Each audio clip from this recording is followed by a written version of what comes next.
Salut, on se retrouve depuis une grotte à Wanari, un petit village situé dans l'estuaire de l'Oyapock, fleuve frontalier entre le Brésil et la Guyane. Ça fait 2-3 jours qu'on les cherche, donc on est content d'avoir enfin trouvé ces grottes.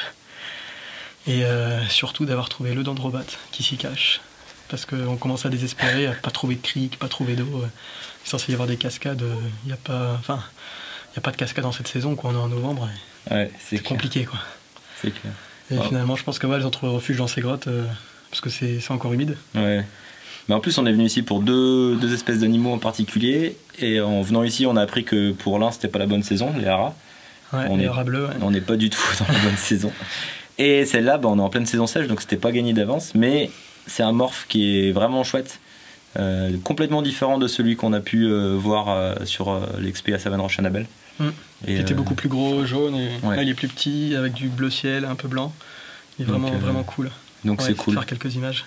Donc là c'est régalade. Après les échecs de ce matin, ouais, c'est plutôt régalade. On a trouvé les grottes, on a trouvé les dendros, ouais. On est content. Et on les a trouvés dans des petits trous comme ça en fait de la grotte. Ouais. C'était réfugié là-dedans. Il y a pas mal de choses dans la grotte, il y a des amblipiges, il y a des chauves-souris, plein d'autres espèces de grenouilles et tout, c'est cool. Wanari est situé à l'extrémité d'une chaîne de collines escarpées et bordée de falaises, ce qui en fait une location idéale pour trouver les dendrobates, qui affectionnent particulièrement les reliefs et la proximité de cours d'eau. Nous avions entendu parler de grottes à quelques heures de marche où l'on pouvait trouver un morphe endémique de la région. En effet, en fonction de sa localité géographique, sa couleur mais aussi ses motifs et sa taille sont autant de caractéristiques morphologiques qui varient d'une population à l'autre, à tel point qu'on pourrait parfois penser avoir affaire à des espèces différentes.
Voilà, l'objectif est très clair ce matin.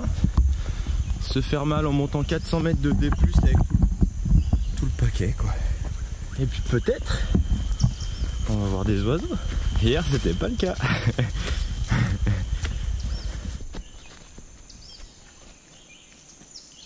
Terra Fosa, la plus grande mygale du monde. Et on n'est pas en nage, alors que ça fait quoi, 10 minutes qu'on marche. Je suis content d'avoir pris son siège là. Hein? Et Julien qui s'installe. Badam.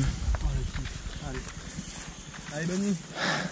Ce qui est bien, c'est que on n'est pas du tout en nage. Hein, comme après avoir couru 10 km. Sauf qu'au lieu de ça, on a marché 30 minutes. Bon, bah, c'est la faute à la Guyane, hein. Son taux d'hygrométrie le matin égale à environ 100%, on va dire ça. Mais là on va attendre un peu, on attend déjà les toucans Ariel. Et et on va se poser, ils sont déjà sur l'arbre. Ouais, l'arbre où on les a vus hier, c'est un peu loin, c'est dommage. Mais il y a l'air d'avoir blindé de fruits là-bas, du coup ils se régalent, c'est un peu en contrebas. Un peu loin. C'est un peu loin. Ouais, et puis on va attendre, on va essayer de voir des bestioles. Voilà.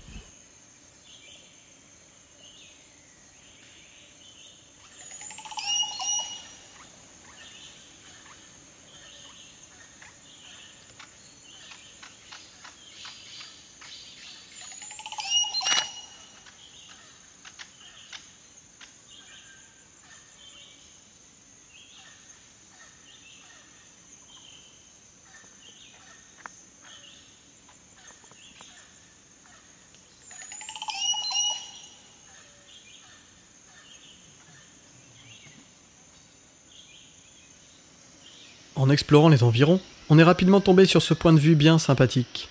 Et comme Pierre, dès le premier matin, y a photographié un coulic, on y a tenté plusieurs affûts au lever du jour, mais pas toujours avec succès. Heureusement, la persévérance finit souvent par payer.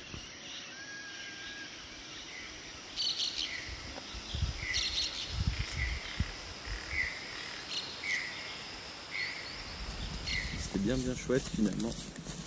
On a vu un peu ce qu'on voulait voir, on a vu les coulics. Plusieurs autres espèces de toucans. Donc bien cool, on a pu faire quelques clichés sympathiques. Et à la fin, un petit haras arrivère là, qui est venu se poser à quelques mètres de nous, c'était vraiment chouette. Et là on va faire les coques de roche.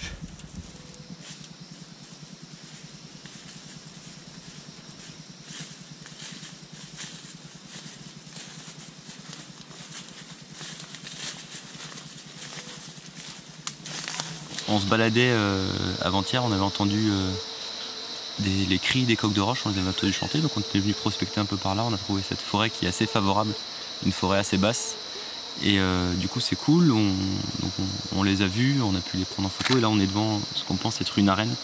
Donc en fait pour la parade ils vont nettoyer partout dans le sol, ils vont virer toutes les feuilles, en fait il y a pas mal d'oiseaux qui font ça, des oiseaux de lek, et les mâles vont parader dans cette arène, quoi.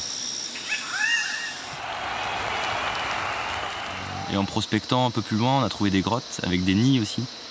Et c'était pas des nids de l'année par contre, mais du coup ça veut dire qu'il y a potentiellement il y a du monde, il y a de l'activité dans le coin.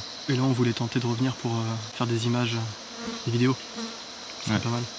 Surtout qu'il y a une belle lumière ici, la forêt elle est assez basse. C'est souvent le problème en forêt, c'est la lumière justement. Là ça peut être vraiment chouette. Donc on croise les doigts.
Entre les explorations, les affûts, la visite de vestiges historiques, les balades, les siestes, cette semaine sera passée bien vite.